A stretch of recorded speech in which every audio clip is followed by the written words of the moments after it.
Welcome friends. আজকে গল্পের নাম বীরক জাতক, অর্থাৎ জাতকের যে গল্পগুলো আছে এটা তারই মধ্যে একটা অন্যতম গল্প। আজকে গল্পের নাম বীরক জাতক। ইন অ্যানসিয়েন্ট টাইম, প্রাচীন সময়ে। ইন একটা প্রিপোজিশন, অ্যানসিয়েন্ট মানে প্রাচীন, টাইম মানে সময়, অর্থাৎ প্রাচীন সময়ের মধ্যে, কিন্তু আমরা বলবো প্রাচীন সময়ে। ওয়ান্স একদা, বোধিসত্ত্ব ওয়াজ বর্ন, বোধিসত্ত্ব জন্মগ্রহণ করেছিলেন। এখানে ওয়াজ দেওয়া আছে, ওয়াজ শব্দের অর্থ হচ্ছে ছিল। তো এটা আমরা এই সেন্টেন্সটা আছে কিসে, সিম্পল পাস্ট বা পাস্ট ইনডিফিনাইটে। এখানে যখনই আমরা কোনো গল্প পড়বো তখন সেই গল্পগুলো বেশিরভাগ পাস্ট ইনডিফিনাইটেই থাকে। তো বোধিসত্ত্ব জন্মগ্রহণ করেছিলেন অ্যাজ এ ওয়াটারফল, অর্থাৎ পানকৌড়ি রূপে। হিজ নেম ওয়াজ বীরক, তার নাম ছিল Birak. He lived close to a large pond, সে বাস করত।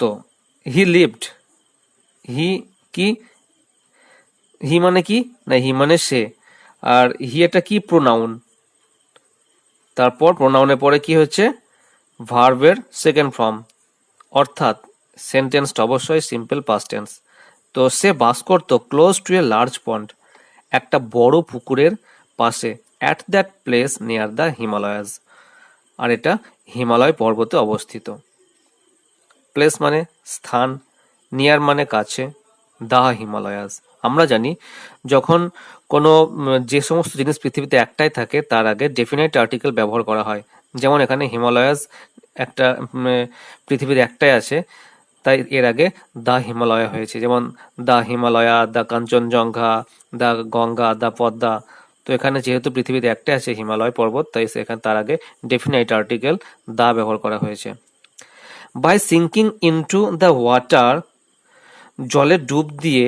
তো দেখো, সিঙ্কিং মানে কি, জলে ডোবা। এখানে ইনটু প্রিপোজিশন ব্যবহার করা হয়েছে। যখন গতিতে কোনো দিকে বোঝায়, গতিতে কোনো দিকে যাওয়া বোঝায়, তখন অবশ্যই সেখানে কিন্তু ইনটু প্রিপোজিশন ব্যবহার করা হয়। এখানে কোথায় গতিতে যাওয়ার বোঝাচ্ছে না, জলে যাওয়ার বোঝাচ্ছে। দ্য ওয়াটার, যখন জলে ডুব দেয়। হি কট ফিশেস, সে মাছ ধরে। And some other aquatic animals, কিছু মাছ এবং কিছু জলজ প্রাণী। অ্যান্ড বাই দ্যাট মিনস, এবং ঠিক এইভাবে, হি কালেক্টেড, সে সংগ্রহ করে, হিজ ফুড, তার খাবার। তো সেই যে পানকৌড়ি, সে জলে ডুব দিয়ে তার খাবার সে সংগ্রহ করে। কালেক্টেড শব্দের অর্থ হচ্ছে খাবার সংগ্রহ করা।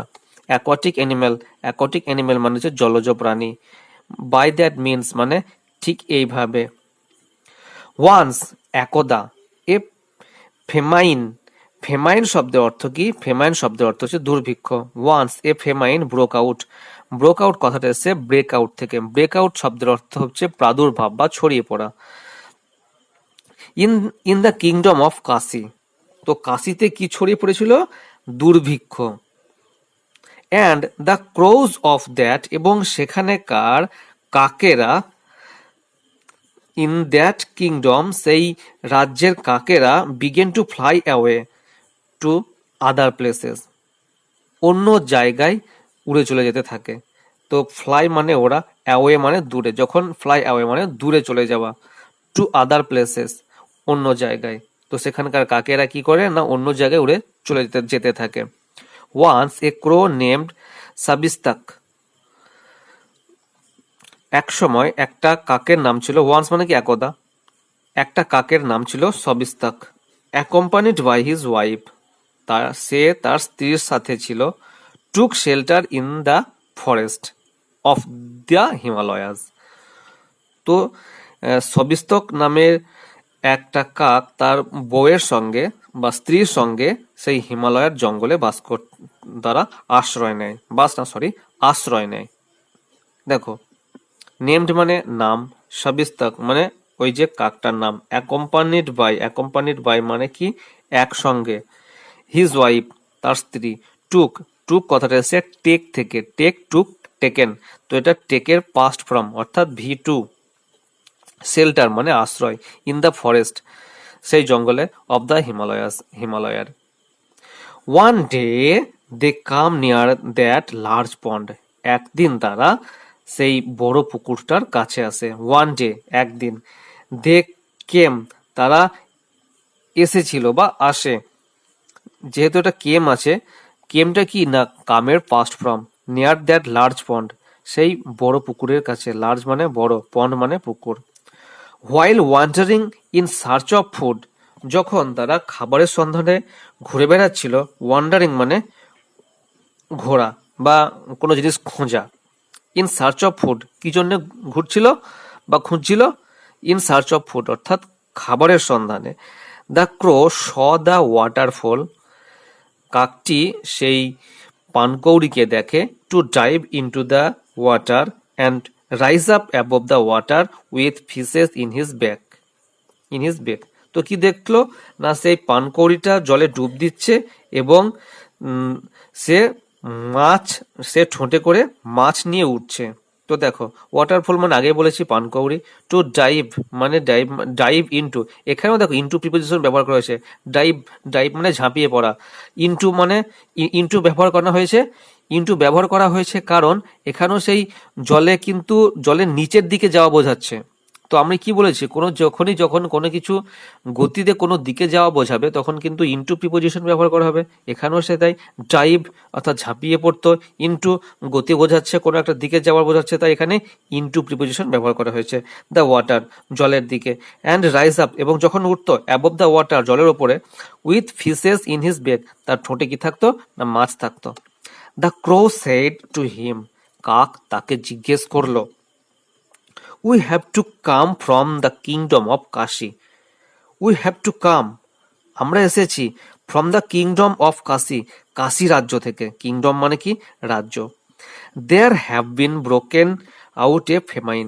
দেয়ার হ্যাভ বিন মানে সেখানে, সে দেয়ার, এখানে দেয়ারের কোনো আলাদা করে কোনো মানে হয় না। দেয়ার একটা ইন্ট্রোডাক্টরি ওয়ার্ড। তো সেখানে ব্রোক আউট মানে সেখানে ছড়িয়ে পড়েছে কি এ ফেমাইন অর্থাৎ দুর্ভিক্ষ। তো there have been broke out, সেখানে ছড়িয়ে পড়েছে এ ফেমাইন দুর্ভিক্ষ। There is a great crisis of food, সেখানে খাবারের বিরাট সংকট চলছে। অ্যান্ড, তো দেখো দেয়ারের এখানেও কোনো মানে হয় না, এটা একটা introductory word. Is a great crisis মানে বিরাট অভাব বা দুর্ভিক্ষ। অফ ফুড, খাবারের অভাব চলছে। And we can not get any food, এবং আমরা কোনো খাবার পাই না। অফ আওয়ার সার্ভাইভাল, আমাদেরকে বেঁচে থাকার জন্য। সার্ভাইভাল শব্দ অর্থ হচ্ছে অস্তিত্ব টিকিয়ে রাখা বা বেঁচে থাকা। ঠিক আছে, তো কি বলছে, we can not get any food for our survival, আমাদের বেঁচে থাকার জন্য কোনো খাবার আমরা পাই না। So we want to live here, সুতরাং আমরা এখানে বাস করতে চাই। বীরক সেড, বীরক বলল, well you can live here, ঠিক আছে তুমি এখানে থাকতে পারো। ইফ ইট ইজ নেসেসারি, যদি প্রয়োজন হয়, সামটাইম কোনো সময়, আই শ্যাল আমি আই শ্যাল গিভ ইউ আমি তোমাকে দেব, সাম ফিশেস কিছু মাছ, ফর ইয়োর ফুড তোমার খাবারের জন্য। তো পানকৌড়ি দেখলো যে ঠিক আছে আমি তোমাকে কিছু খাবার দেবো কখন কখনো যদি তোমার খাবারের প্রয়োজন হয়। নেসেসারি মানে কি প্রয়োজন, সামটাইম মানে কোনো কোনো সময়, আই শ্যাল গিভ ইউ আমি তোমাকে দেব, এটা কিন্তু সিম্পল ফিউচার টেন্স। সাবজেক্টের পরে শ্যাল বা উইল, তারপরে ভার্বের ফার্স্ট ফর্ম। এটা কিসের সিম্বল? এটা অবশ্যই সিম্পল ফিউচারের সিম্বল। তো আমি তোমাকে দেব, you give you some fishes কিছু মাছ, ফর ইউর ফুড তোমার খাবারের জন্য। For Birak's kindness the crow and his wife, বীরকের এই দয়ায় কাক এবং তার স্ত্রী ওয়্যার গেটিং ফুড খাবার পেয়েছিল। তো এখানে ওয়্যার কেন ব্যবহার হলো? ওয়্যার হচ্ছে পাস্টের প্লুরাল অক্সিলারি ভার্ব। যদি একজনের কথা বলা হতো এখানে কিন্তু অবশ্যই ওয়াজ হতো। এখানে যেহেতু কাক এবং তার স্ত্রী অর্থাৎ প্লুরাল নাম্বার দুজনের কথা বলা হচ্ছে, তাই এখানে ওয়্যার ব্যবহার করা হয়েছে। গেটিং মানে পাওয়া, ফুড। তো বীরকের দয়ায় কাক এবং তার স্ত্রী খাবার পেল। There were abundant fishes of different kinds. আবার দেখো এখানেও কিন্তু আবার ওয়্যার ব্যবহার হয়েছে, মানে অ্যাবাউন্ডেন্ট অফ ফিশেস, অ্যাবাউন্ড মানে প্রাচুর্য, দেয়ার ওয়্যার সেখানে অ্যাবাউন্ডেন্ট ফিশেস অফ ডিফারেন্ট কাইন্ডস নানান রকমের প্রচুর মাছের প্রচুর মাছ ছিল। অ্যাবাউন্ডেড মানে প্রাচুর্য, মাছের প্রাচুর্য ছিল। ফিশেস মানে মাছ। ডিফারেন্ট মানে নানান রকম। কাইন্ডস মানে ডিফারেন্ট কাইন্ডস মানে নানান রকমের। ডিফারেন্ট কাইন্ড মানে কি নানান রকমের। As those fishes would satisfied Birak's hunger. এখানে দেখো বিরকের সঙ্গে অ্যাপোস্ট্রফি এস হয়েছে, অর্থাৎ বিরকের। তো অ্যাজ দোজ ফিশ সেই মাছগুলো উড স্যাটিসফাই বিরক্স হাঙ্গার, সেই মাছগুলো বিরকের খাবার মিটাতো। সো দ্য ক্রোজ উড, সেই সঙ্গে সেই কাকগুলোরও। ওয়ান ডে, একদিন, being very proud the crow thought, একদিন কাকের মনে খুব অহংকার হলো। Why have I to survive by the waterfowl's gracious kindness. তো দেখো কি বলছে, why I have to survive, কেন আমি বেঁচে থাকবো, by the waterfowl's gracious kindness. Gracious মানে কি করুণাময়, কাইন্ডনেস মানে কি দয়া। তো আমি কেন ওই পানকৌড়ির করুণা আর দয়াতে বেঁচে থাকবো। The colour of my body, আমার শরীরের রং, ইজ ব্ল্যাক, কালো। সো ইজ দ্য ওয়াটারফলস, পানকৌড়িরও তাই। তো আমার গায়ের রঙও কালো, পানকৌড়ির গায়ের রঙও কালো। Then what is the difference between two of us, then what is the difference, তাহলে পার্থক্যটা কি, বিটুইন টু অফ আস, আমাদের মধ্যে। If he can catch fishes, if মানে কি যদি, হি ক্যান ক্যাচ ফিশেস, সে যদি মাছ ধরতে পারে, then why can not I, তাহলে আমি কেন না, আমি কেন ধরতে পারি না। Am I less capable or less efficient. Capable শব্দ অর্থ সক্ষম, এফিসিয়েন্ট শব্দ অর্থ, ক্যাপাবল শব্দ অর্থ কি বললাম, সক্ষম, এফিসিয়েন্ট মানে কি দক্ষ। তাহলে আমি কি কম সক্ষম নাকি কম দক্ষ than the waterfowls any respect, ওই পানকৌড়ির থেকে। থিঙ্কিং সো, এটা ভেবে, the crow flew near the pond, কাকটি সেই পুকুরের কাছে উড়ে গেল। And try to catch fish, এবং মাছ ধরার চেষ্টা করলো। Seeing him to do that, seeing him মানে তাকে দেখে, টু ডু দ্যাট এটা করতে, তো এটা করতে তাকে দেখে, তো এটা দেখে ফেললো, কে দেখলো, বিরক। বিরক আস্কড, বিরক জিজ্ঞাসা করলো, do you want to catch fish, তুমি কি মাছ ধরতে চাও। দ্য ক্রো অ্যান্সার্ড, কাকটি উত্তর দিল, ইয়েস, হ্যাঁ। ফ্রম দিস ডে, আজকে থেকে, I shall try to be self dependent.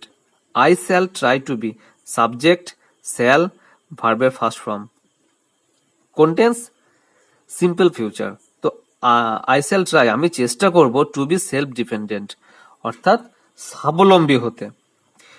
বিরক said in a smile, Birak হেসে বলল, দ্যাট ইজ ওয়েল, এটা খুবই ভালো।